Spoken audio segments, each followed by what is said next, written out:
ẹ kú lé mo kára ilé ẹ̀rì wá mo kérò ọ̀nà gbogbo ẹni tí mo bá ń wájú pátápátá mo ké pẹ́ kó wájú. Àkàndá ọ̀rọ̀ Awíkonko ló kọ́ tèmi. Àjàó àrò Awíkonko asọ̀rọ̀ lójú ọlọ́rọ̀. Yorùbá ní bá a bá rọ́ lọ́rọ̀ ẹni sọ̀rọ̀sọ̀rọ̀ ládàá. Bó bá ń tóbi ọjọ́ méjì mẹ́ta tá a ti rẹ̀ ni nìkan là á kíra pé ẹ̀kú ọjọ́ mẹ́ta ẹ̀kú àtijọ́. Òrèkóòrè ìgbàdégbà náà lèmi àtẹ̀yìn fojú kanra wa Ọlọ́run ní fi wá wọn ra wa. Ṣé gbàgbé kò sóǹgbìn kò sóǹká bí ọba sẹ́yìn kò sémi torí wípé orí ní dúró fágbọ̀n mú mi. Mo dúpẹ́ mọ́ mọ́ lórí mo sì mọ rírì yín ju bẹ́ẹ̀ ṣe máa ní lọ́kàn lọ.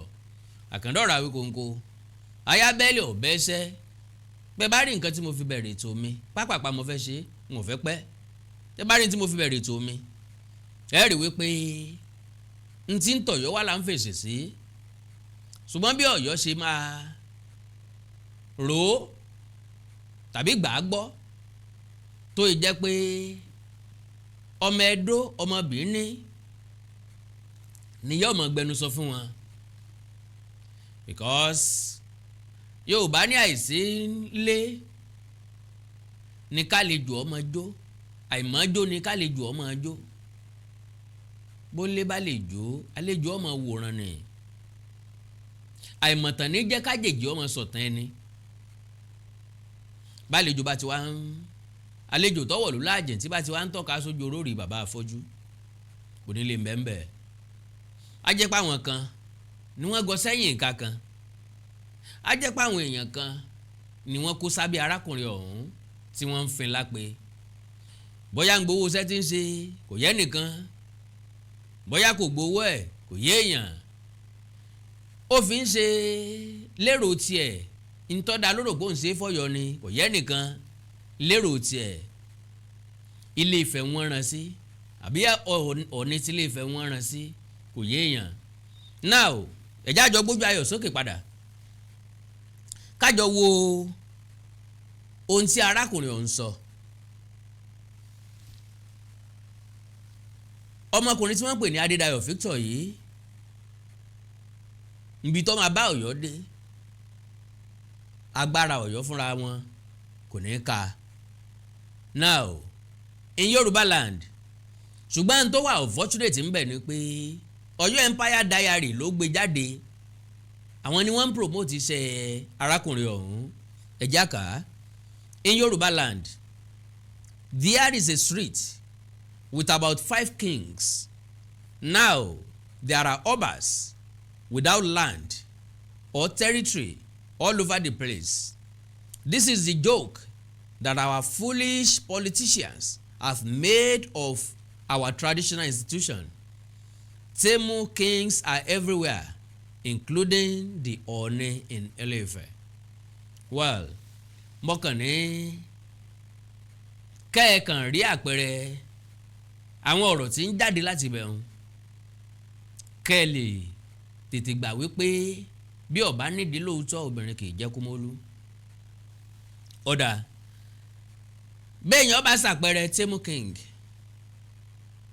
èmi rò pé Ọlọ́yọ̀ gangan làbá pè bẹ́ẹ̀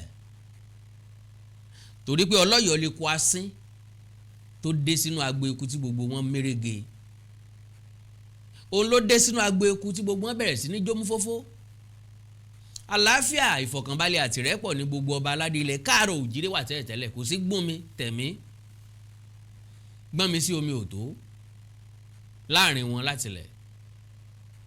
Ọlọ́yọ̀ náà ló dé bí ṣe ń gbá jà ní ń bá wo jà àwọn náà wá ń kọ ẹgbin àtàbùkù tí fi ń rẹ́ wọn lára ọ wá dìbínú ọ̀pọ̀lọ́ wọn ò wá mọ̀ ní odò tán kò mọ̀ ní odò mọ́ lọ́wọ́ dà sáwúrú ju lérò tiwọn wọ́n lọ́ọ́ bá àwọn lólórí aládé kò sẹ́ni tó jiyàn ṣùgbọ́n náà wo lọ́gbà jẹ́ bẹ́ẹ̀ wọn ò rí nǹkan kan sọ. Ọ̀ọ̀ni lólórí aládé kò jiyàn kò diyàn torí pé gbogbo òlú ló dára wọn padà sílé Ifẹ̀ gẹ́gẹ́ ìṣẹ́gbẹ́ gògóńgò kékeré kọ́ ni bàbá fi jọmọ lọ. Yorùbá náà lọ sọ pé kò sí bábí kò ṣe dàgbà tó tí ó pòun ju bàbá òun lọ. Ọ̀yọ́ nìkan la ti gbọ́rú ẹ̀ wọn ò wá rí nǹkan méjì sọ ju ìpè àtọ̀rọ̀ àlùfàǹsá lọ. Now arákùnrin kan sọ̀rọ̀ látọ̀yọ́ ọmọ Ọ̀yọ́ ni ẹ pé kí ló sọ ó fi àpilẹ̀kọ kan sọwọ́ àpilẹ̀kọ ọ̀hún ni wọ́n kà fún yín tí ó yanjú ọ̀rọ̀ because àwọn nǹkan kan máa ń ṣẹlẹ̀ láàrin ìlú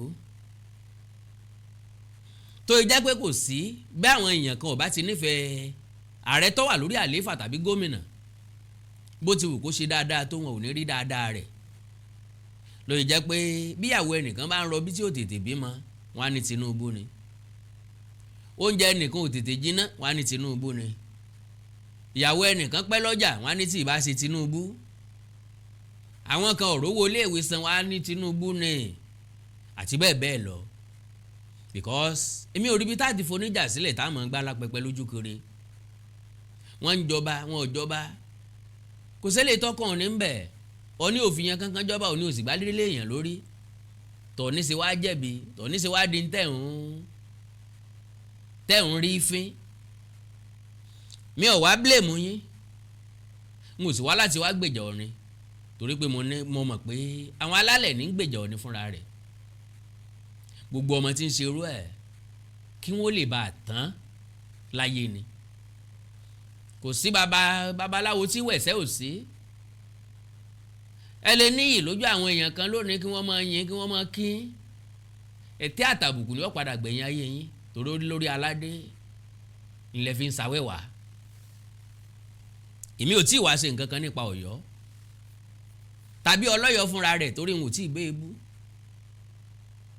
n ò mọ̀ bóyá yóò dọ̀la kan bóyá yóò ṣẹlẹ̀ ṣùgbọ́n n ò tí ì ronú sí i ṣùgbọ́n òkúta tí wọ́n máa sọ ìdàrọ̀ tí wọ́n máa sọ bẹ́ẹ̀ bá ti ń sọ òkúta ara yín ò ní lè gbá mọ́ bó bá tásìkò kẹ́ padà kúrò lórí ìtàkùn ayélujára náà ni torí pé máa wà exhausted mọ̀mọ́ bọ́n ṣe ń frustrate ilé ayé èèyàn téèyàn ó fi wà exhausted ṣebí lórí ìtàkùn ayélujára ń bẹ àjọ wà ń bẹ náà ni ikú ìpẹta lójú rẹ̀ yín ò ní kú àwa náà ò ní kú lọ́kàn yín ẹni gbàgbọ́ pẹ̀ ń ṣe ń tọ́ da Ṣèyí Mákindé ló fọba jẹ lọ́yọ̀ọ́ Ọ̀ọ̀ni kọ́ Ṣèyí Mákindé ló fọba jẹ lọ́yọ̀ọ́ kò sí nǹkan tó kan lè fẹ́ ń bẹ̀ kí wàá ló dé tẹ́ ẹ̀ fèsì Ṣèyí Mákindé tẹ́ ẹ bá lè dààmú ṣùgbọ́n ẹ ti mọ̀ pé Ọ̀ọ̀ni ò ní sọ̀rọ̀ Ọ̀ọ̀ni ò ní sọ̀rọ̀ lóòótọ́ àwa tá a sọ̀rọ̀ náà là á sọ̀rọ̀ àwa tá a sì sọ̀rọ̀ rí ẹ̀ lè dá wa mú ẹ̀ lè dá wa mú ẹ bá lè dá àyàn mú ibé ebú ntẹ́mi ó fi máa ṣépè fẹ́yìn tí ń fi máa bú wọ́n jáde pẹ̀lú nǹkan kan tí ó nà kìyìn dànù ọ̀rọ̀ àwọn tó jọba lọ́yọ̀ọ́ ó ti wà ńlẹ̀ tipẹ́tipẹ́ nǹkan kan ló fa sábàbí tí ò fi wáyé Ṣèyí Mákindé kàn fìtàn balẹ̀ ni ká kí Ṣèyí Mákindé káyìn ká dúpẹ́ lọ́wọ́ ẹ̀ gidigidi bẹ́ẹ̀ lọmọkùnrin ṣe bọ́ bá jẹ́mi gómìnà bí wọ́n ṣe ṣe nù ẹlòmíì lè máa bọ́ tí ilé kín fún yín kẹ́ ẹ má bàa kú òlójú kan torí má ti mọ̀ pé irú ẹ̀yìn ní ẹ̀ níbi lọ àwọn tẹ́ wá ń fà sẹ́yìn làwọn fẹ́ jára wọn gbà lọ́wọ́ yín Ọlọ́run ti wá já wọn gbà lọ́wọ́ yín ara wa ń kan yín arósì kan ikú nínú abímọkú yìí dùn náà o ẹ̀já gbọ́ nǹkan tárákùnrin ọ̀hún kọ Ọ̀yọ́ between crown and conscience n tó ń gbìyànjú àti sọ mí ni pé ẹjá bára wa sòótọ́ ọ̀rọ̀ yìí sọ̀rọ̀ òṣèlú ọ̀rọ̀ inú ilé ni ọ̀pẹ ti yẹ̀ òpó ilé yín ti yẹ̀ òpó tó mú lérò nínú ilé yín ti yẹ̀ tipẹ́tipẹ́ wọ́n sọ̀rọ̀ kan ní ètò tí mo ṣe lálẹ́ àná mo ní jẹjẹrẹ ti jẹ òpó tó gbé òkìkí Ọ̀yọ́ dúró ṣùgbọ́n ẹ̀yin ọlọ́yọ̀ àti ẹ̀yin ọmọ Ọ̀yọ́ ọmọ nǹkan kan pa rẹ̀ ojú ẹ̀ tó rẹwà ró fẹ́rẹ́fẹ́rẹ́fẹ́ lẹ fi ń wò ó ẹ mọ̀ wípé atẹ́gùn kékeré tó bá fẹ́ yóò gbé lulẹ̀ Ọlọ́run wá ti jẹ́ kátẹ́gùn ọ̀hún fẹ́ tipẹ́ fúnra lára yín náà lẹ tó wá ń fẹnu fẹ́ atẹ́gùn ẹ wá sùrùbó ẹ wá ń fẹ́ fù làwa rí pé ẹ fẹ́ dáadáa làwa bá bá yín fọwọ́ lọ́ba ṣubú yakata láfẹ́fẹ́ bá fẹ́ labárí fòrò adìẹ gbogbo ń tẹ́ bá ń bò tipẹ́tipẹ́ gbogbo ń tẹ́ fi ń pọnra yín lé làbá jẹ́ kó yí àwọn èèyàn pé yẹ̀bùyẹ̀bù ni ẹ̀jẹ̀ nǹkan kan mo mọ̀ pé arẹlẹ́yìn nǹkan ẹja gbọ́rọ̀ lẹ́nu arákùnrin yìí Ọ̀yọ́ between crown and conscience members of the seeking crown marks not merely a political development, but a metaphysical rupture. For what does it mean when kingmakers desire crowns, when the custodians of legitimacy seek to embody the very authority they were ordained to regulate? Ntọ́rẹ̀ mi ń bèrè ń bí ni pé ńgbà tí àwọn afọbajẹ tí wọ́n bá ti ń pòǹgbẹ́ fún pò ọba, táwọn tá a ní kí wọ́n mú lérò, kí wọ́n bá wa sọ àṣàyí rọ̀, ká mọ̀ rí wọn bá bí nǹkan bá ṣókùnkùn, kó wá jẹ́ pé àwọn náà gangan ni wọ́n ní àwọn ọ̀kan lè máa mú lérò lásán o, àwọn gangan náà fẹ́ débi tẹ̀ ń sọ yìí. Ó túmọ̀ sí pé embody the very authority they were ordained to regulate.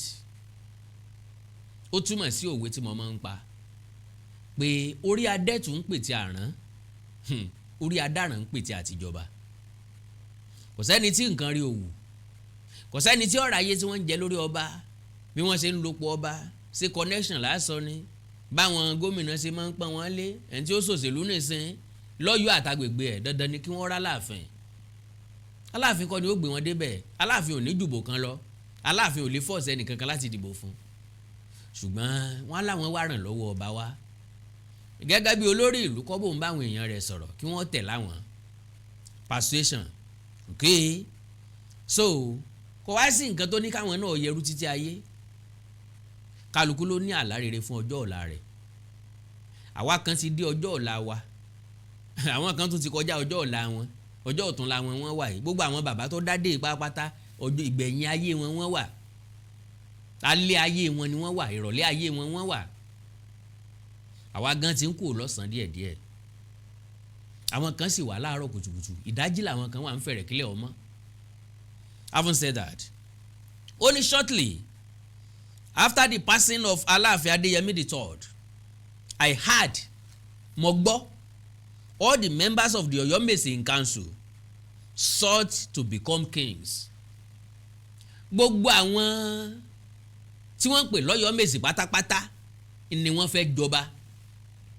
Ó wù wọ́n kí wọ́n dádé, káwọn náà dádé. Ó ti ṣẹlẹ̀ rí lọ́yọ̀ Kàtúngà. Ńgbà tí egungun ojú wàjà tí ò sí ọba, tí ò sí ọmọkùnrin tó dàgbà mọ́ láti jọba, tó fi fà á tán fi fọ̀rọ̀ pọ̀tọ̀ jọba, tó náà dọ́gbọ́n sí i. Àwọn Ọ̀yọ́mèsì ti fẹ́ fira wọn lẹ̀ kí wọ́n jẹ́, àwọn Ọ̀yọ́mèsì ti fẹ́ jẹ́, wọ́n ti fẹ́ fi Basọ̀run kalẹ̀ àbẹ́ nìkan láàrin wọn pé kó jà Láàfin. Ìran ọmọ ọba ìbá ti débẹ̀ mọ́, àwọn Ọ̀yọ́mèsì ní ìbá máa jà Láàfin dè sìn. Wọ́n wá rí yẹn ṣe ọbọ ọmọ wọn lọ́wọ́, ọmọ Aláàfin jà Láàfin lọ, adéwù àwọn náà dé. Torí pé wọ́n ti rìn jìnnà kí wọ́n tó rí tọ̀ìtọ̀ì tí ń bẹ nípò ọba, àbá ti gba àwọn ọmọ Aláàfin láàyè tó tó bẹ́ẹ̀. Bọ́n ṣe ń yànké wọn níṣẹ́ tí wọ́n fi sọ pé ẹ mọ́ mọ́yè mí wá fúnra wọn, wọ́n fira wọn jọba, kò kú sẹ́ni tí ó lè wọn kó ń bẹ̀. ẹ ń lágbára àti fọba jẹ́, tó lágbára àti yọba nípò, kí lóyìn o, kí wá lóde tí ò lágbára àti jọba ọ̀ngàn. So náà lọ́rẹ́ mi sọ o,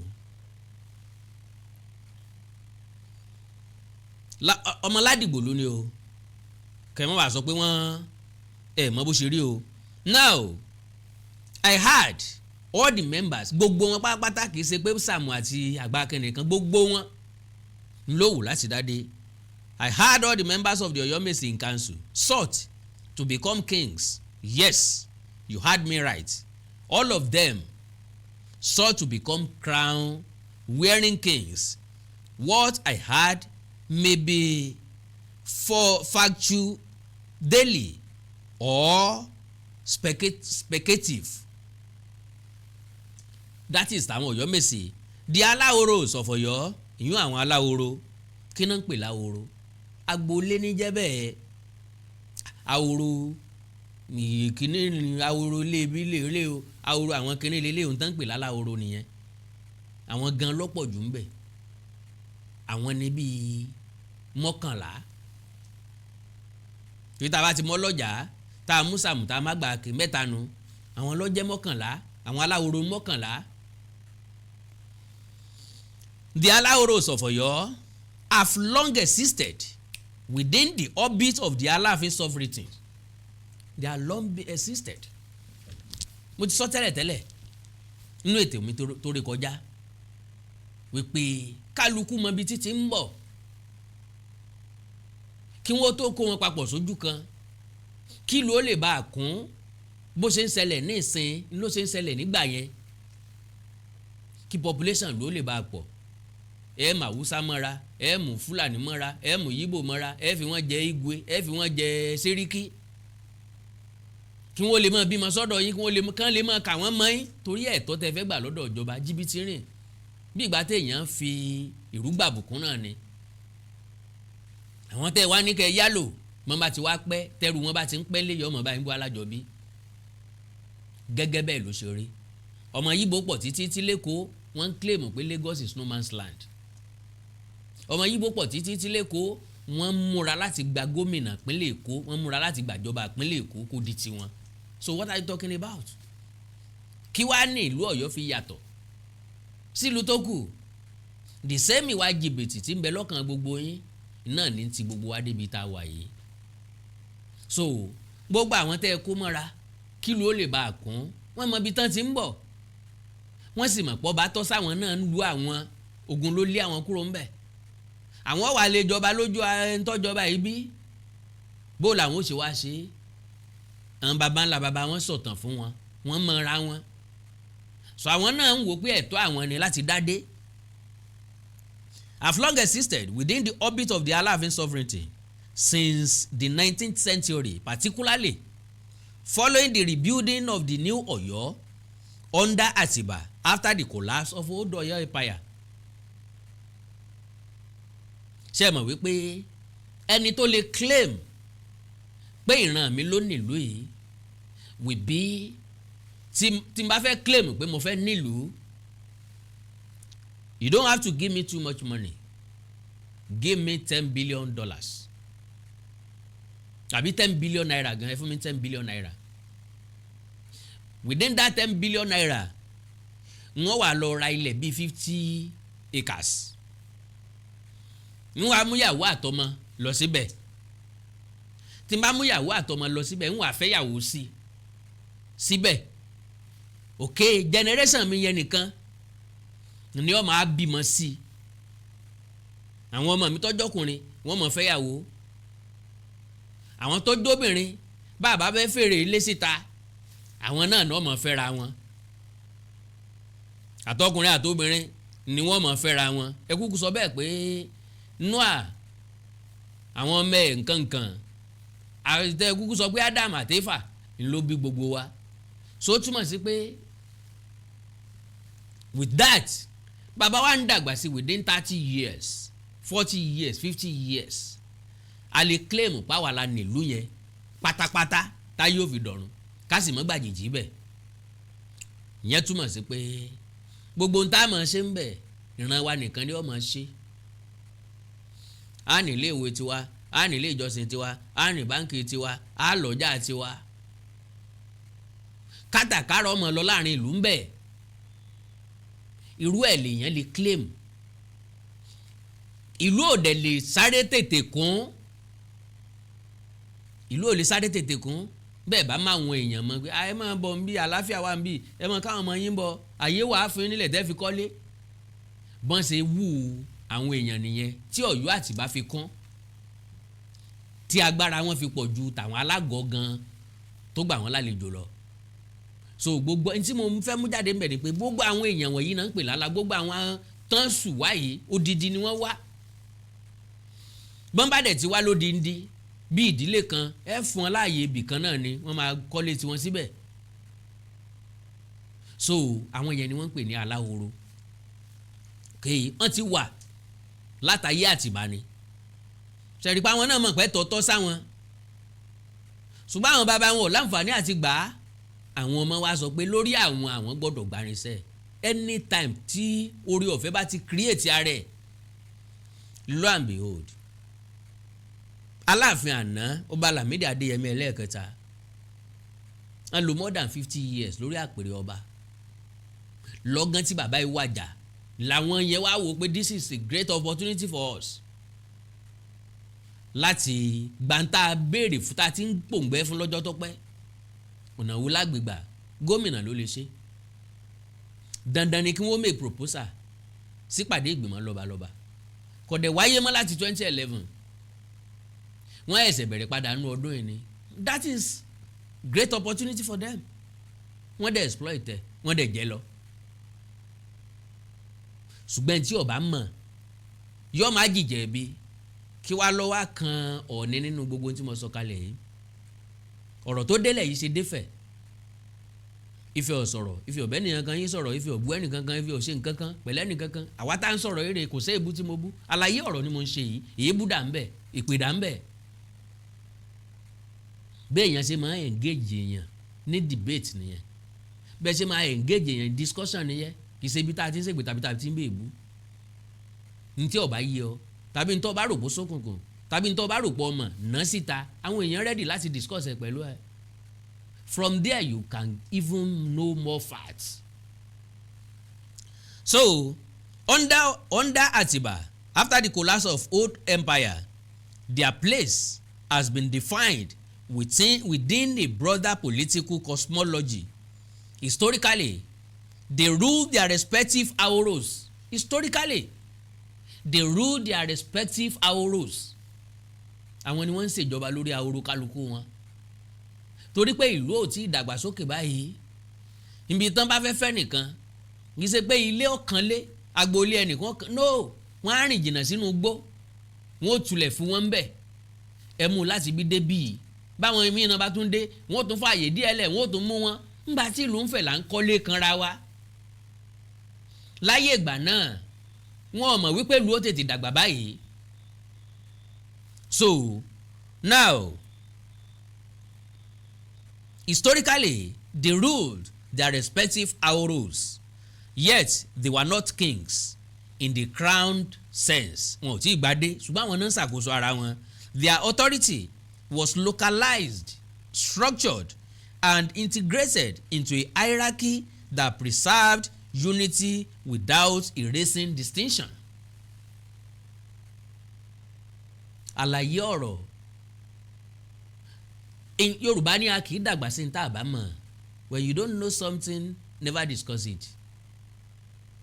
Ojú agbára ọpọlọ rẹ ní tọpọlọ rẹ lè gbé lọ́nu. Dẹ́yìn nù béèrè lọ́wọ́ àwọn tó nímọ̀ nípa ẹ̀ kí wọ́n ṣàlàyé fún ohun tó yé èrè ọba ti gbé. Ṣùgbọ́n social media á jẹ́ kí gbogbo wọn dẹgbẹ́. Tí kálukú òfin mọ òdiwọ̀n bíi tí agbára ọpọlọ ẹ̀ dé mọ́. N ti ń bí wàhálà fún wa nù. Yes, times change. Ayé ti yí padà, gbogbo nǹkan yí padà. Institutions adapt, titles evolve. One may argue that modern realities demand structural adjustment. Naturally, ó demand adjustment. If the Alaoro seek kingship as a reflection of contemporary governance frameworks, such ambition can be debated within reason. Bó lè ṣe fẹ́ debate ẹ̀. Sẹ́sọ̀ fẹ́ ní tó fẹ́ sọ wíri pé kọ́mọ̀ sí abẹ́ni tó fẹ́ gbẹ̀tọ́ kan kọ́mọ̀ gba. Tradition is not fossilization. It is continuity negotiated across generations. Wọ́n negotiate ẹ̀ náà ni. Torí wọn ò gbádélé ra wọn lórí ọ̀dẹ̀gbà processing. But the Oyomesi ? Here lies the deeper paradox. The Oyomesi are not merely chiefs. They are constitutional anchors of the Oyo political philosophy. They are kingmakers. The moral and institutional counterweight to royal authority. In classical Oyo governance, power was never absolute. It was balanced, restrained, and sacrificed through process. The Oyomesi stood as guardians of that equilibrium. If those who are ordained to confer legitimacy now seek to acquire it for themselves, what becomes of the system's internal logic? Nto become system's internal logic ni pé you can equally create another Oyomesi. Ẹ jẹ́ káwọn márùn tó kù ọgbàdé náà o. kẹ́ tó dá mi lẹ̀ o. Shall they become kings who make kings? Ṣé káwọn náà tún jẹ ọba aládé? Ṣùgbọ́n kí wọ́n wà nípò afọbajẹ tí wọ́n wà náà kí wọ́n máa tún fọbajẹ. Can the scale weigh itself? Can the judge preside over his own coronation? The contradiction is not merely ceremonial. It is structural. It destabilizes the grammar of our heritage. Ẹni ìrọ̀rọ̀ sọ lóòótọ́ ṣùgbọ́n àwọn gangan wà tí ò múnádóko mọ́ ńgbà tí ìgbésẹ̀ bá ti wáyé.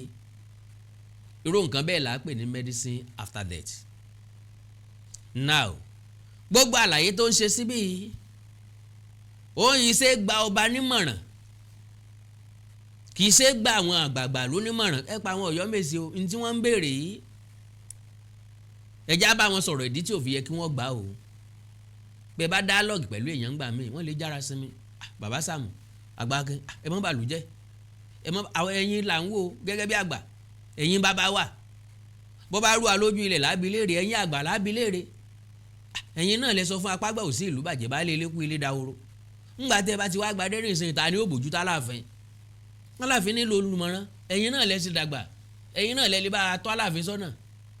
Kí wàá ní ká ṣe ẹ máa dialogue pẹ̀lú wọn. Ń ṣe pé agídí ẹ̀ tó bẹ́ẹ̀ ẹ̀ lè ṣe ní àgbẹ̀yìn lọ ilé ẹjọ́ ní àgbẹ̀yìn lọ kóòtù ní gbàdógójì ìrọ̀ wájà rárá o. Kálukú ni wọ́n fẹ́ wo ibi tágbára táyé dé àbí ibi tágbára kan ìdédé wọ́n mọ ibi tágbára Aláàfin dé báyìí wọ́n mọ̀ pófin ju Aláàfin lọ.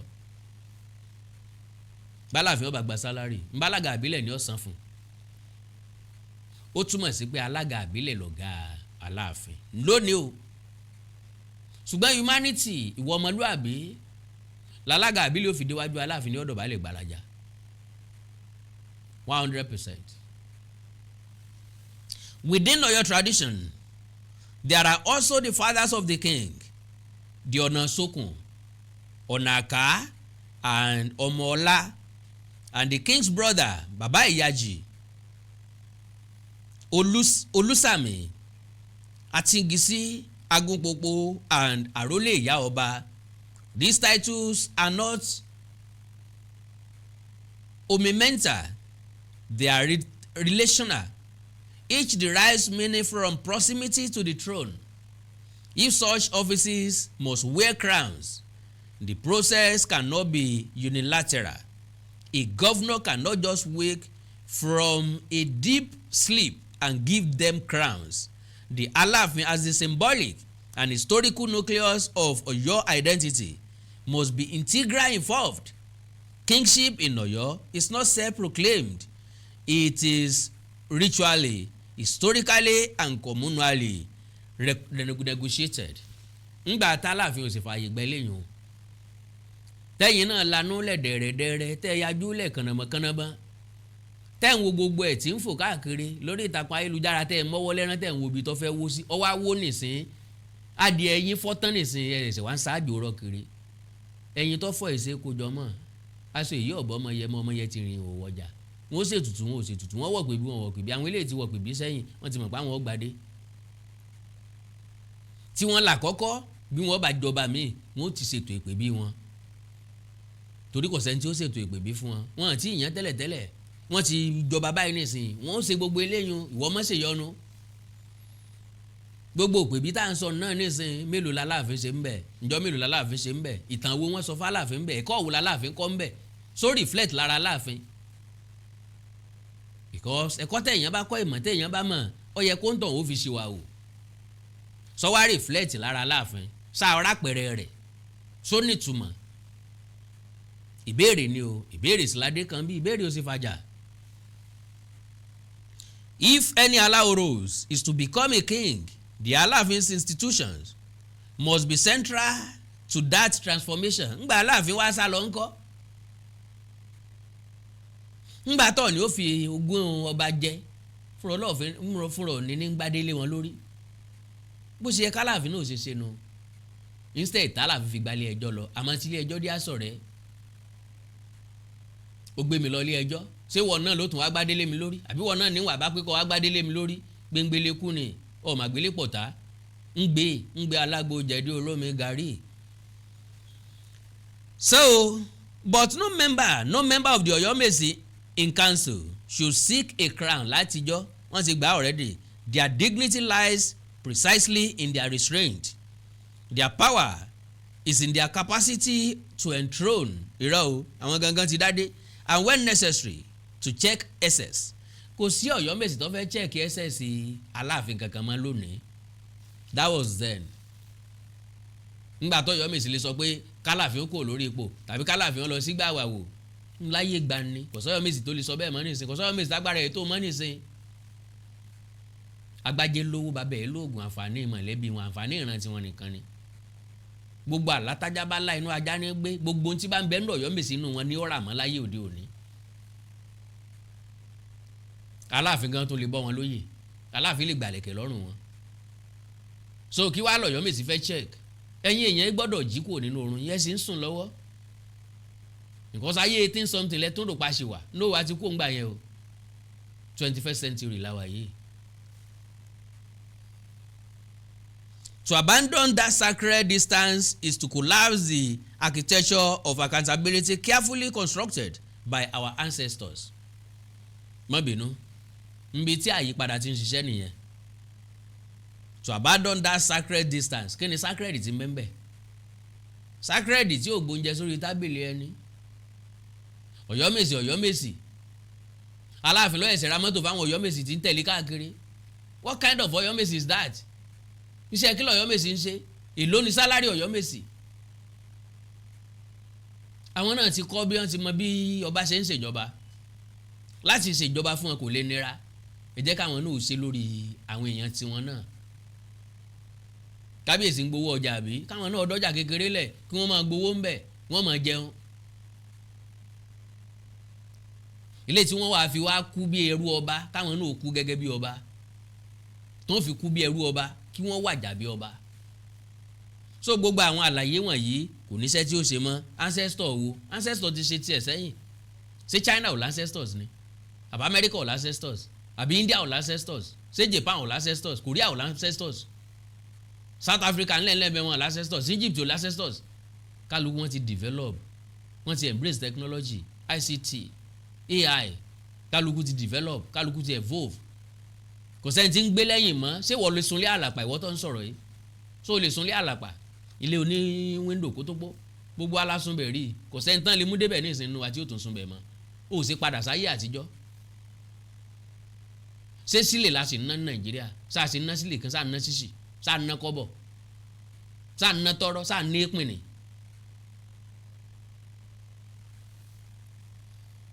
This my reflection leads to a broader concern who advises the governor of Oyo State in matters touching the soul of Oyo. Matter wo ló touch soul yín? Àbí torí pé ara yín kò tọrọ. Who speaks for the historical continuity of the Aláàfin institution within contemporary governance? Political decisions may be administrative, but in Oyo they are never merely technical, they are civilizational. The mama gómìnà from Oyo, where are you? The elected state representatives from Avigio, Atiba, and Oyo East and Oyo West, and Oyo West state constituencies, where are you? History won't be kind to many of you. We are deeply disappointed in you all. Ṣé wọ́n kọ̀rọ̀ sí gómìnà lẹ́nu ni? Bí kò mọ̀ wá dín aládé, kálukú wọn wà irrelevant. Wọ́n á lù sí relevance wọn. Pápá àpárìnsìn ni wọ́n ní jẹ́ kankan wọn ní òṣèlú. Ẹ fẹ́ báyé wọn jẹ́, ẹ fẹ́ sọ wọ́n di dà bí mo ṣe dà báyé tí ń ṣe dà. Bẹ́yìn ò ṣe jẹ́ nǹkan kan, ẹ fẹ́ káwọn náà jẹ́ nǹkan kan. Bẹ́yìn ò ṣe ní political ambition, tẹ́ ẹ̀ ní life ambition. Ẹ fẹ́ káwọn náà kú politically. Ojú òṣèlú tó jẹ́ pé ni wọ́n mọ̀ náà fi ń jẹun. Ẹ fẹ́ pa wọn, ẹ fẹ́ pa ayé wọn rẹ́ ń bẹ̀. History wèrè wo ni ò ní wà kọ́ kind to them. Sanba ń gbénú Ọ̀yọ́ tẹ́lẹ̀ ni, ṣé wọ́n ń gbénú Ọ̀yọ́? Ẹ lọ wá bí jókòó. You are disappointed. Ẹ kú iṣẹ́. If the governor wants to relegate the institution of the Aláàfin, kò sẹ́ni tó relegate. Ṣé bẹ́ẹ̀ ìwọ náà sọ nísìnyí? Wọ́n láwọn aláwòrò ọ̀tọ̀ọ̀tọ̀ wọn ti wá, wọ́n ti ń dream láti jọba. Àwọn Ọ̀yọ́mèsì wọ́n ti ń dream láti jọba. Alágọ̀ Ọ̀jà ti jọba tẹ́lẹ̀tẹ́lẹ̀. Ẹ̀ yóò wúyè ni. ẹ̀jọ́ gbadé ni wọ́n ti jẹ́ tipẹ́ second class ọba ni. So kò sẹ́ni tó fẹ́ relegate institution Aláàfin dúró ń bẹ̀ gidigbi. Òye yín ni ọ̀la làákàyè yín ni òṣì ní ọ̀jẹ́ kẹ́ mọ̀ pọ̀ wà ń bẹ̀. You should advise him if you are all doing to achieve a selfish aim. Posterity shall judge you accordingly. Well, ẹ jẹ́ n sáré tọrọ ìṣẹ́jú méjì nínú yín ní lọ́wọ́ yín kí n tó wá tẹ̀síwájú. Àánú Olódùmarè ò ní fi sílẹ̀. Ẹ ṣé pọ̀, mo dúpẹ́, God bless, mo ń padà bọ̀. Hello everyone, we are here at Alpha Real Estate Phase 2. Where are we located? We are located at Badi Okioyi, Ilorin, Kwara State. We're here to talk about our Phase 2 opportunity. Now the price is still 500,000 per plot. That's the price. We primarily do business here in this region. Now, another opportunity to also take note of here is the proximity of this property to the express road. The landmarks are remarkable. You have the NNPC, you have the police station down the road, you have the Kwara State Polytechnic, you have the teaching hospital. You can never beat. When we talk about development in real estate and we talk about golden opportunity, those are the things to look out for. Now, we work with professionals. We just don't work in isolation. We have professionals working with us. We have our lawyers, we have the surveyors, we have the engineer, and we have our awesome management team in place that they are ready to walk you through the process. If you are ever in need of any, try to reach us, contact us, 081 68 99 41 68. That's the WhatsApp contact. We also have our email, alphaband@gmail.com. Thank you very much. Now we're going to move to Phase 3. Thank you.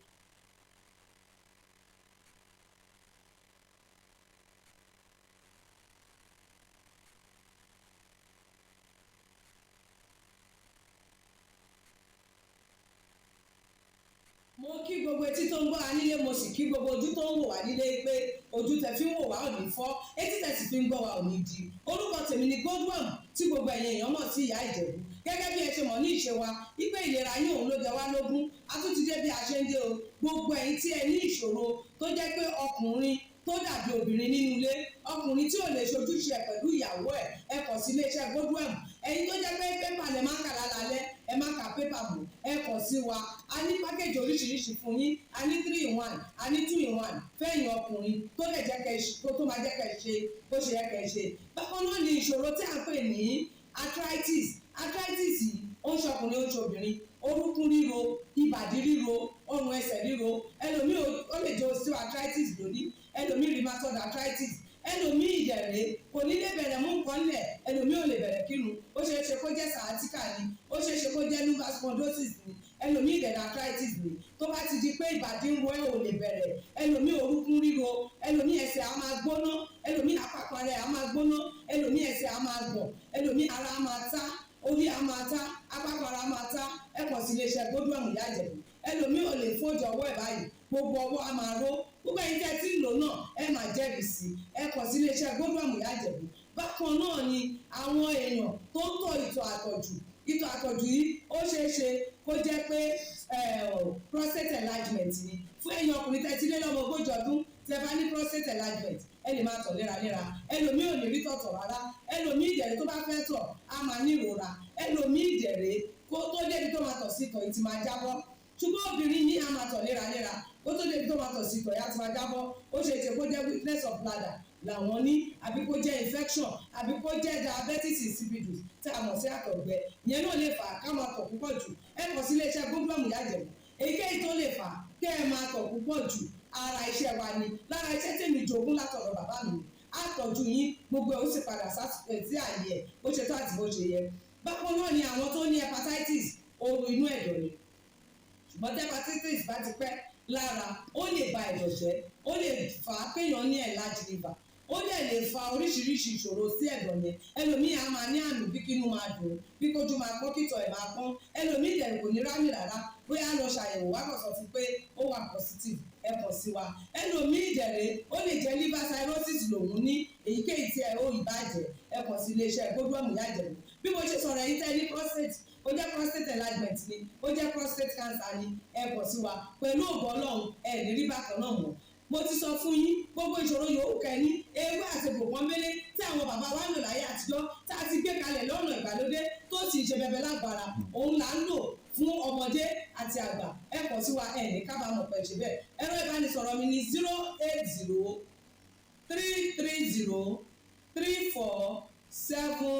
08033034777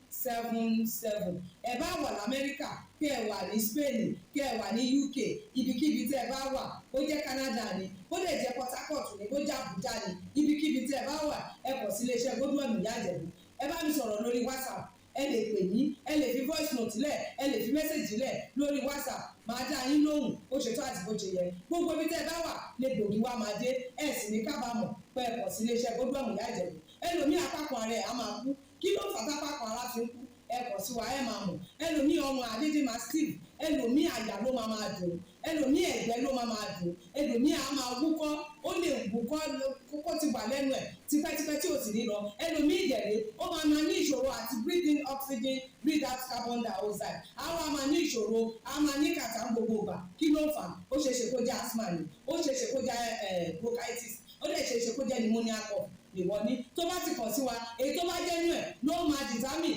irú egbògi tá a lè kẹ́ra láti lè ṣe wa ẹ ṣe mọ̀ mo ti sọ fún yín o ẹ̀rọ ìbánisọ̀rọ̀ wa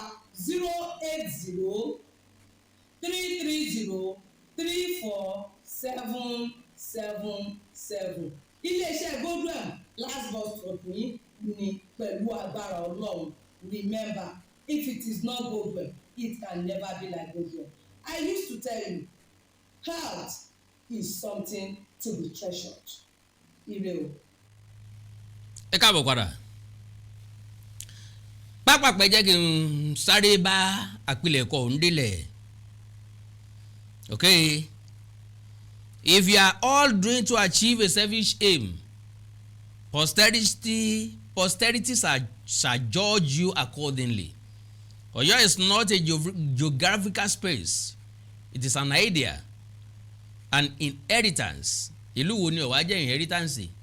Ìran wo ni ó jẹ́ inheritance? A delicate balance between authority and restraint. There is no authority anymore. Ẹ lọ jókòó. Kò sí authority mọ́. Authority ti sọnù. Authority ti wà lọ́wọ́ gómìnà. No more authority for any ọba. Wọ́n tó ń sọ̀rọ̀ nísìnyí Aláàfin lè pàṣẹ fún ọ pé kó má jẹun kó o sì má jẹun. Aláàfin lè pé kán lọ ju ọ̀nù túbú. Aláàfin kò bá ní pẹ́ nínú túbú àfi bí ọba hàn síta lókù. A delicate balance between authority and restraint, crown and conscience. If we must reform, let us reform with memory. If we must modernize, let us do so without amputating the philosophical limbs that make Oyo what it is. For when tradition loses its internal logic, it does not become progressive, it becomes hollow. And Oyo must never be hollow.